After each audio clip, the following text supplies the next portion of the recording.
Welcome back to the class, everyone. After much long-awaited speculation, and I guess this is still speculation, it seems we have the final nail in the coffin for Galactic Legend Leia coming out, and that is Captain Rex. So as of a few hours ago, we got this guy announced coming to the game, and not to be confused with the Captain Rex from the Clone Wars, but this is going to be Captain Rex from the Rebels series. He was a pretty pivotal character for most of it. He helped the Phoenix team a lot, and it looks like CG is going to be really diving in on what he did with Phoenix, while also trying to hold him a little bit to being a clone trooper. It is kind of fun there. They gave him both tags. He isn't GR, so he's not going to be as versatile as most of the clones. He's going to be a little bit more boxed in, similar to actually Omega, who has a very similar tagging. But we're not going to get all into his kit, but I do think that it is really interesting that we're getting him now. Because, I mean, if we look at all the stars that have been aligning for probably the past 6 months, the fact that we seem to have a GL cadence of about a year apart right now, that CG has been going through and specifically working on most factions, except for the ones that are probably going to have a very close relation with Leia, being Phoenix, Ewoks, and then just a lot of the leftover rebels that are still out there. I guess Saw might actually end up being needed for Leia as well at a higher relic level, because right now he's only needed for Cal Gear 12. This just seems like the perfect move into it, and I don't really know what else we would get right now. Like, they've been very good about giving us pretty consistent legendary characters between Cal and Afra, both being super recent, as well as on top of that, we're already getting the new Galactic Legend capital ship. So it seems to me, and this is weird, this is very weird for me, I typically never, ever have all characters unlocked at the same time while they're available in game. So obviously Cal is still out there, but Cal and Leviathan are probably coming within the next month. We're guessing that because both the Conquest is about to end, so everyone's going to have Fury unlocked, and then on top of that, they're going to be updating TB to include Zepho, which doesn't really make sense to do without Cal.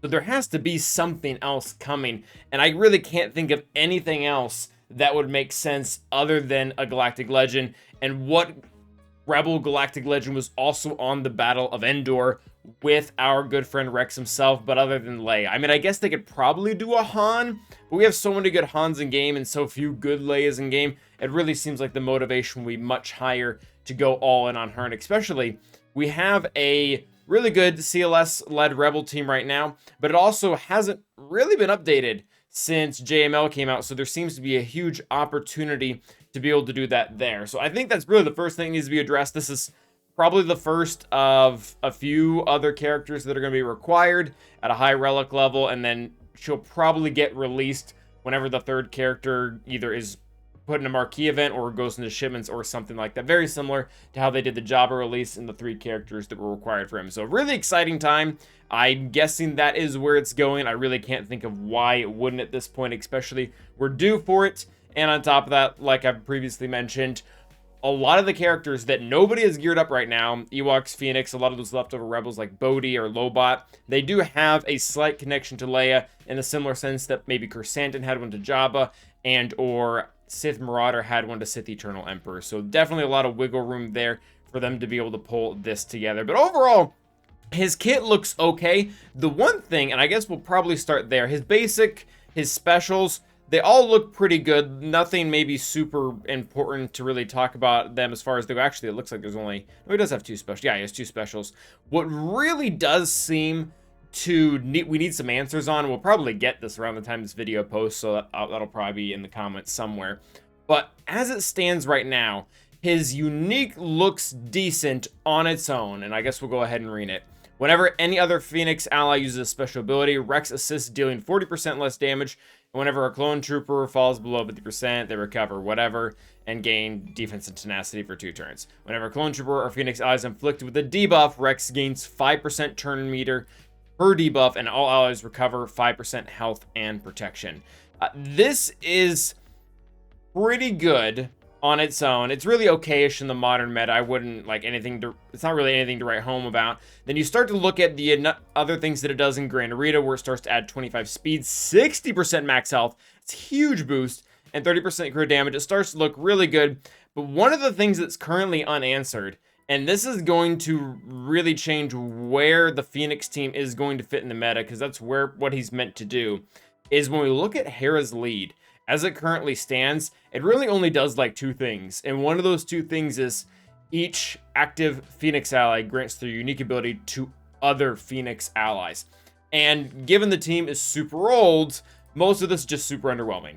Ezra gains 10% offense, so everyone gains up to 40% offense. Very cool, very nice. Chopper's unique. They gain their health and protection. I think Sabine or Kanan gives everyone counter chance and 25% health back whenever they suffer a debuff. That one's actually pretty good. But for the most part, these are not all that great. Looking at Rex's, especially the Omicron part of it, if we start to add that into all of our Phoenix characters, this is a legitimate rework to the, not just to them, or really to him, but to the entire faction. 25 speed, that's all right, but 60% max health when we start to look at the mechanics that are involved in it, like when they're gaining turn meter per debuff, and then on top of looking at Kanan's kit and his unique, where they're healing off of that, now they have a 60% boosted max health. That is enough to actually push this team into relevancy. I'm not gonna go out there on a limb and say that it's gonna be one of the top tier teams, maybe like Traya or Starkiller is right now, but it'll be enough to at least put them on the map, maybe somewhere in the Sortie or the Sana or Wampa category, where they can actually put up a fight with a lot of the newer teams. And this is okay-ish as well, because there's also a mission that they're needed for in TB all at Relic 8, so maybe that's just irrelevant. Maybe we don't even talk about that. But yeah, that needs to be addressed. This unique, we really need to know this is actually going to the rest of the Phoenix characters, because huge damage, nice health boost, pretty good speed boost, and then on top of it, everyone's going to be getting called into assist, very similar to like a Mon Mothma, a Geonosian, or even like a JMK team, where every single time someone does a special, everyone else also rushes in on top of it, dealing less damage. The only thing that I still am a little bit concerned about is, and this is probably similar to the Tarful team as well, I don't really know where our damage is coming from right now as far as this goes. They don't really have a lot going on, and I mean, the 30% crit damage is nice, but Phoenix traditionally had issues with timing out back when they were a relevant team within the meta. And for them to be pushed back there, I think they really need to be able to have something to counteract that as well.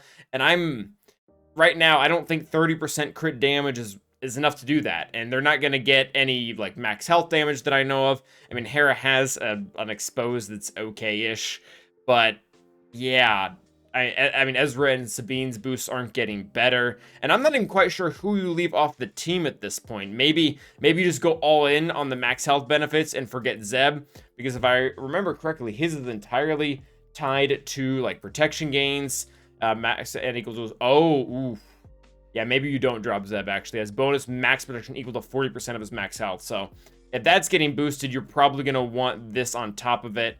And I guess the protection recovery probably isn't all that important. Maybe it is Ezra. I'm really not, like, I don't feel like we have the need to keep Chopper on a droid team, or Ezra on a Jedi team, or Sabine on a Mando team. They're all pretty easily replaceable as far as those other faction goes. It'll come down, for me, it'll come down to which ones are the most relevant with Rex, if this team is going to be relevant at all, or if this, for me, is just going to be another Sana situation where I relic up the character because they were needed for a more relevant character, Galactic Legend Leia, and then they just kind of sit there. But we'll see. We'll see with time. All that to say, pretty exciting to have this character come to the game. I've always been a really big fan of the Rebel series, as well as Clone Wars, so seeing Rex come into the game is pretty cool. And also, it kind of tips the hat towards, if this is really for Galactic Legend Leia, then what are the other 1 or 2 characters that are coming out right now that will also be required for?